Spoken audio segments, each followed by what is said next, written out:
So this is the self-development with tactics book.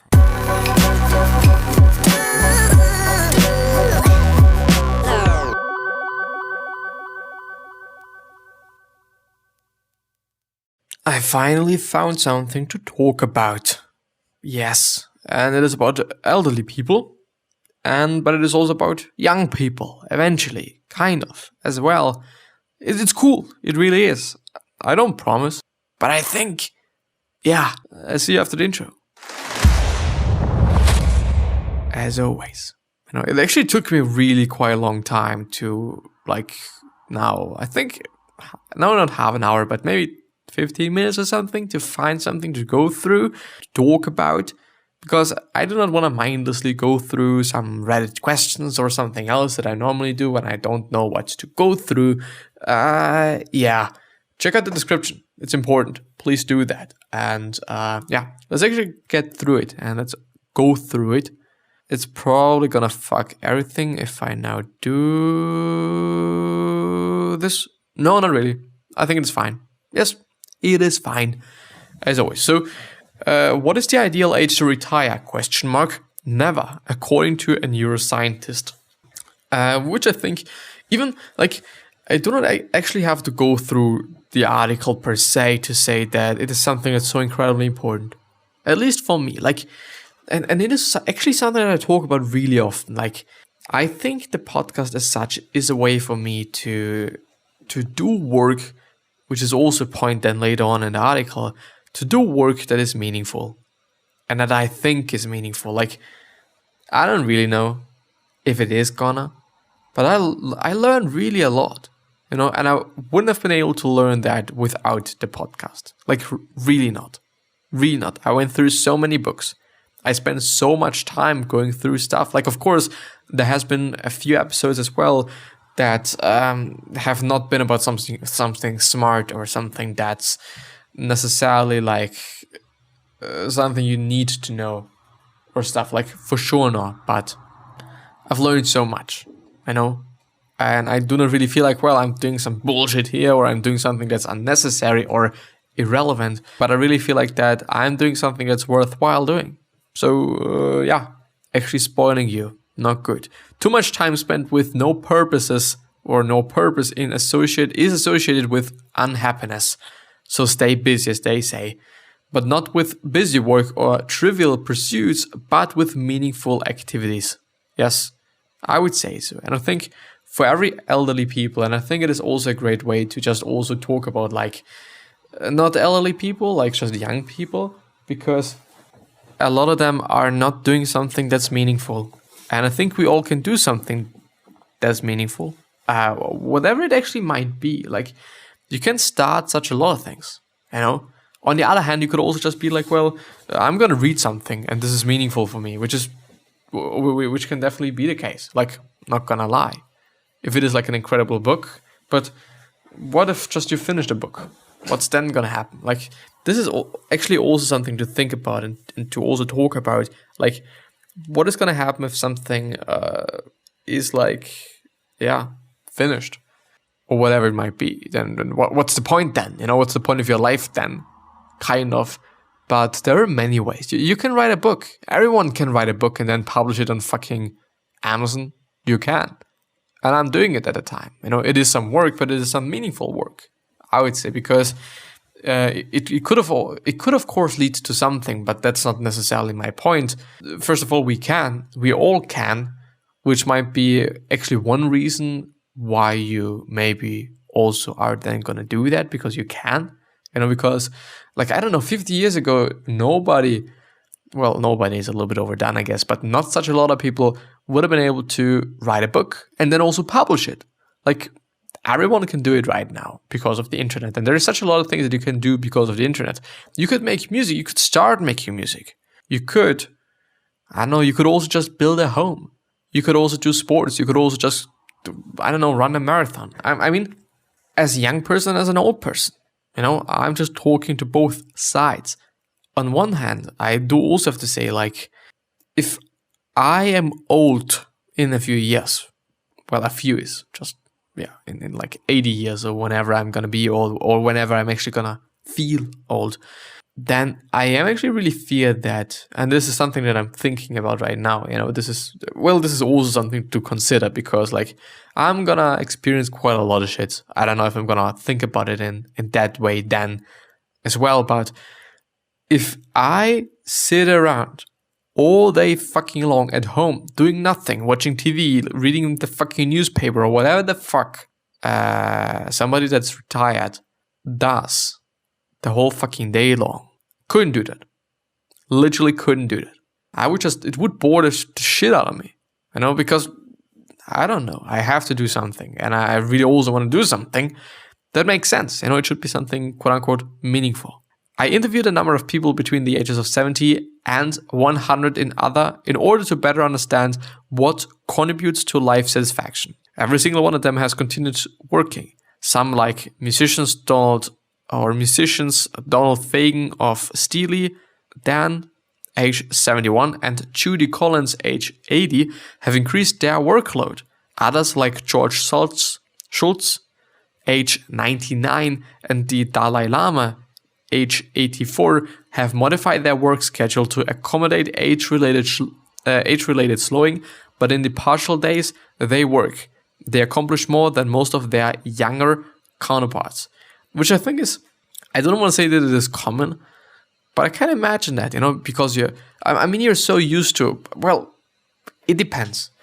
If it is the job that you've been doing like for, 50 years right now, of course you're going to be fucking fast because you've done it for 50 years. It still depends what it is going to be all about. If it is like some really tough knowledge work, of course you get better. Of course you get faster. And of course you're probably also going to be faster than the young guns. But, it depends. It really does. It really, really, really does. Many employers will allow older adult workers to modify their schedule in order to continue working. Yes, fortunately, they are doing that. And, we're going to come to that. We're going to come to the point that I was willing to address now. Generally, the European Union permits determination at the pension retirement age. In Germany, for example, that's currently age 65 and is being extended to 67. Yeah, it is. In South Korea, the mandatory retirement age is 60. What, by the way, does mandatory mean? Required by a law or mandate. Yeah, you have to do that, isn't it? Required, binding, necessary. Yeah, it's mandatory. It's necessary to do that. Yeah, I do believe that, and I mean, like, this is something that professors of mine or teachers of mine always been talking. Well, actually, one of them always been talking about. Like, I'm probably gonna work till I'm, I don't know, 70, 75, something like that. Like, there's gonna be, I'm probably gonna have to work more than other people. And if I'm thinking about it, 60 is also quite something. 65. I mean, like, it's not super old or shit, really not. But it's also not that. It's also not like, okay, it's gonna be a few minutes, because it's not, and because it's 65 years, or it depends. But it might be 40 years of work, 30 years, 60. Well, no, maybe even 50 years. Like, it actually depends. If you start working with 15, then it is gonna be exactly 50 years, which is a lot, and it definitely also, again, depends on the job, your position, and all sorts of different things. I think we need to work together to fight for changes in the way our society see older adults, particularly how they see them in the workforce.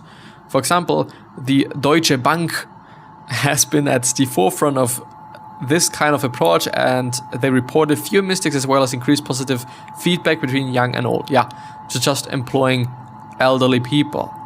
Because, as I said before, and as I've been talking about before, there is some... I do wonder what it is. I'm sorry, but I don't know what the fuck is going on there. Just something. Well, I don't know. The thing is,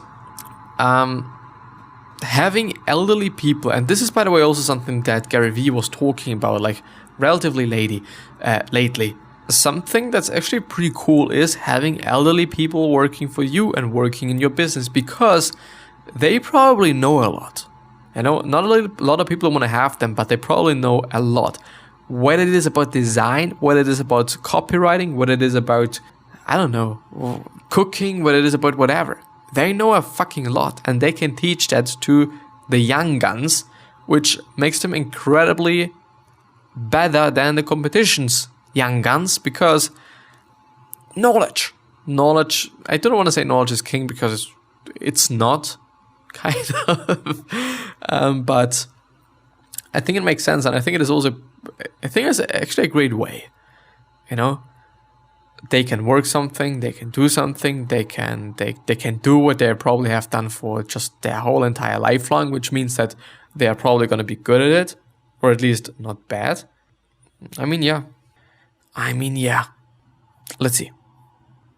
There's also companies like the non-profit Bright Focus that have people with Alzheimer's working for them, and they're doing it in the following way, or they just, well, they care about them in the following way. Let's just call it like that.